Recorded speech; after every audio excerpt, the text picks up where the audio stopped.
Hey guys, so it's probably been a while since I have talked to all of you. I think it's honestly been like 2 weeks since I've done a vlog, which is crazy because that means time is flying by because it feels like I just did one. So a lot has happened in the last 2 weeks. So the last time you talked to me, I had just toured the Sydney Opera House and did all of that fun stuff. And the next day, I went out to Jervis Bay. So Jervis Bay is like 3 hours south of Sydney, and it's this gorgeous area with the whitest sand beaches I have ever seen. So I went on this day trip with Aussie Day Trips for 85 Australian dollars, which was actually very cheap. You get on this bus with other au pairs, other students, kind of people our age from all around the world.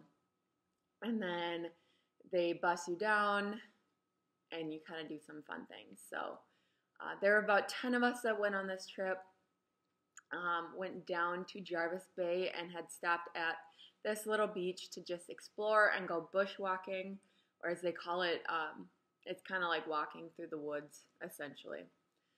So that was exciting. And then we had a lunch of some chicken, some sausages, stuff like that. And then actually went to the beach and got to hang out there for a while. So we laid on, it's called Hymes Beach, and laid there. Had met some other people, met some people from Ohio, which that was kind of cool. To see some other Americans around. And then after our beautiful beach day of getting some sun and going in the freezing cold water, then we went and started kind of making our way back towards Sydney and went to this world famous donut van in the town of Barrie. So that was really cool. The donuts kind of just tasted like fancy mini donuts, and the milkshake was kind of just like milk. It wasn't really ice creamy, which was different, but very good, and it was famous, so I had to try it. And then our next stop was at the Kiama Blowhole, which was absolutely gorgeous area, right on the coast. You can see really far off into the ocean. It was gorgeous there. And then had made our way back to Sydney at the end of the day. So I had met some really cool people on that trip, became friends with a girl from Sweden and a girl from Norway, so that was really cool to kind of start making some friends. And then the week went on as normal, housework, going to the gym, just very basic things that I do on a daily basis. And then that week was also Halloween. Ooh. Now, in the States, it's a pretty big thing. Any chance we can get out and go party and wear costumes in the States, we get that chance and take it.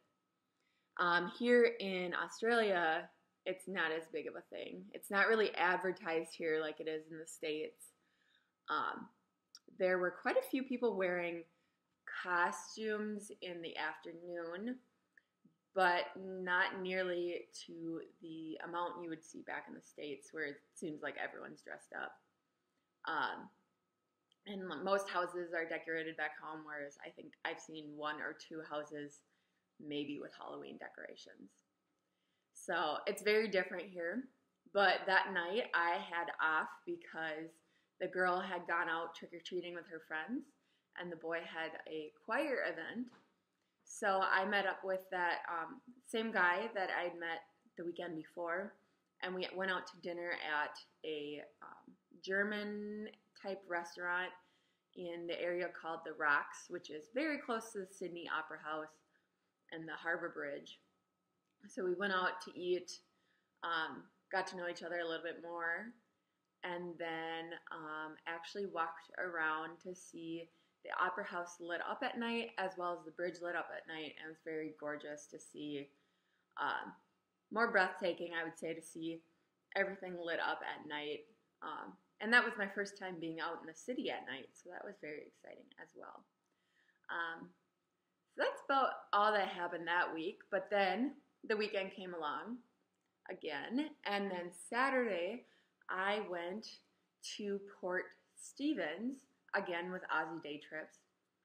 So I had met those two girls, the one from Sweden and Norway, and they were going on this trip as well. So I had kind of met them and got to talk a little bit more to them and become friends. So we got on the bus and started making the way to Port Stevens.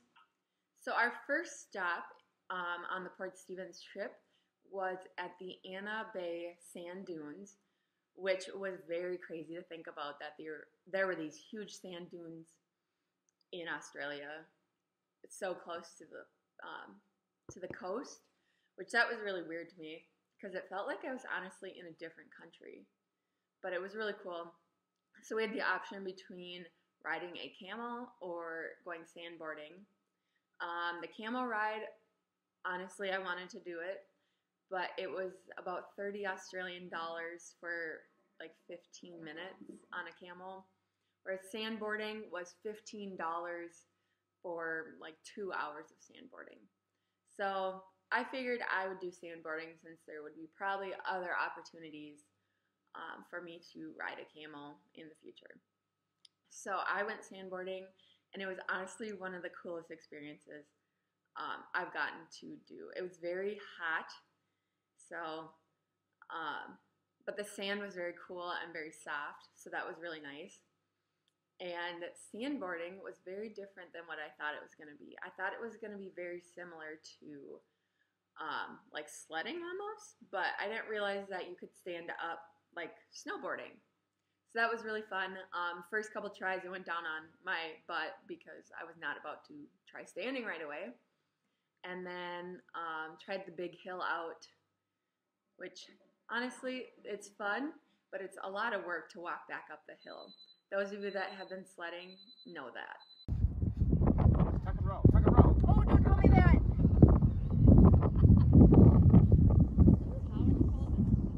Hey! Awesome. So then after all of us had kind of finished up sandboarding, had taken all of our turns, most of us had gotten to the point of standing up on the board, which was really cool. And then we kind of made our way back to the beach area there. We had about 15 minutes to explore a little bit. So naturally, I went over to the camels to try and get a picture, and I got a picture with a camel and got to pet it a little bit, which was really cool. If you know me, I'm an animal lover, so I really loved getting that opportunity. There was a couple people that were riding the camels that were terrified of them and like were freaking out that I was touching this camel, but what can you do? They clearly didn't grow up with animals. But that was really cool to get a chance to see that. We went to Shoal Bay, and it wasn't the best weather, I must say. It was very windy, so you got pelted with sand, which is not the most fun experience I've ever had. And it was kind of an overcast day, so it really wasn't the best beach weather, but I kept thinking about how cold it was back in Wisconsin. So that's what kept me going strong to lay on the beach. But I laid on the beach for a little bit and then came back, had some lunch, and then had a little bit more time to explore. So I just walked the shore of the beach, watched the sailboats, the waves roll in, stuff like that. And then after we had gotten on the bus, we went over to this like mountain. They call it a mountain, but to me it's like a giant hill. And then we as a group climbed it, so it's very nicely paved. So it's kind of like a brick pathway up and stairs and all of this to the top of this mountain.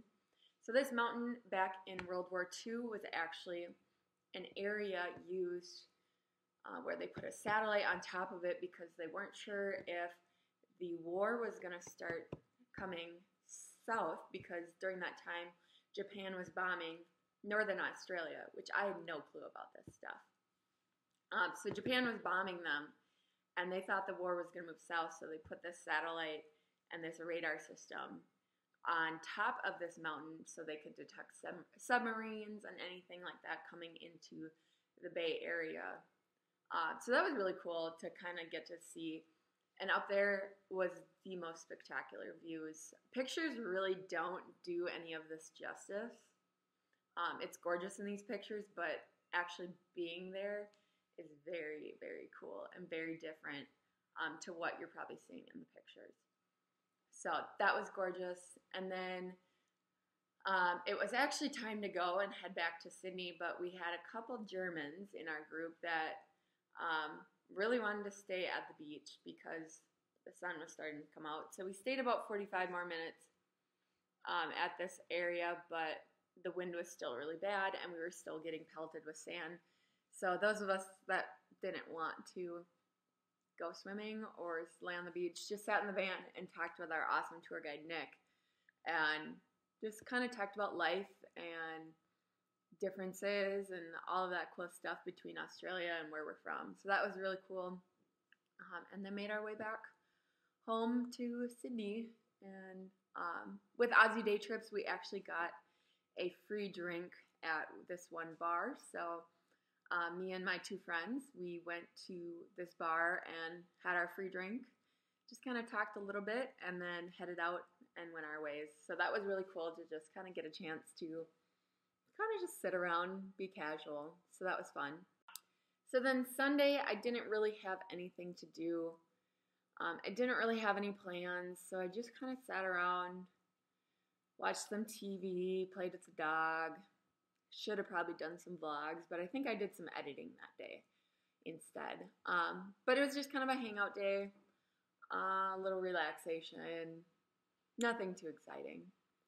And then I drove the mom and the girl to a Shawn Mendes concert out at the Sydney Olympic Park. So that was cool. They seemed to enjoy themselves there. But went to the gym, came back, and it was just kind of a normal night for me kind of thing. Very boring. And then now we're on to this week already. So just been cleaning, keeping up with things. Kids haven't been feeling the greatest again.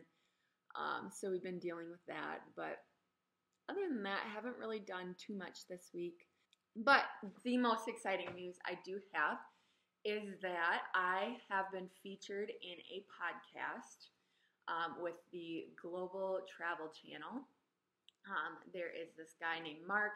He reached out to a bunch of au pairs on our Facebook site, and he just kind of wanted to interview au pairs about our experiences, what we're doing, what it is all about kind of thing. So, of course, being a communications major, jumped right on that. And had a really good interview with him, good talk. So by the time this video comes out, the podcast has probably already been released. But if you haven't seen the podcast, go out, check it out. Mark was really cool. He wants me back on the show in a couple months, possibly at the end of my au pair experience, to just kind of wrap it up. Since I'm so new to the experience, it's only really my third or fourth week here. So I still have a lot of adventure left in me. So that was really exciting. And then one final thing that is the most exciting of them all is that my mom is going to be visiting me. Thank goodness. I've been wanting her to come and see me ever since I found out I was going to Australia. Just because she's always wanted to come see her, and how many opportunities are you going to get where somebody you know is living here so you don't really have to pay for accommodations. So my host family here will actually be gone during that time. So my mom and my aunt are going to come visit at the end of December, which I'm really excited for. Definitely have a countdown going for when they come to visit. So I'm pretty excited about that. So that'll be really nice to have them here. And that'll also be kind of like the halfway point. So that'll be really nice and kind of something to look forward to, as well as kind of a good break as I start the second half of my au pair experience. So I'm really excited about that. that is all, and hope you guys are enjoying your first snow. Got numerous pictures of it. I'm very glad I'm not there. I'm not a fan. So, hope you guys are enjoying it. Live your dash, guys.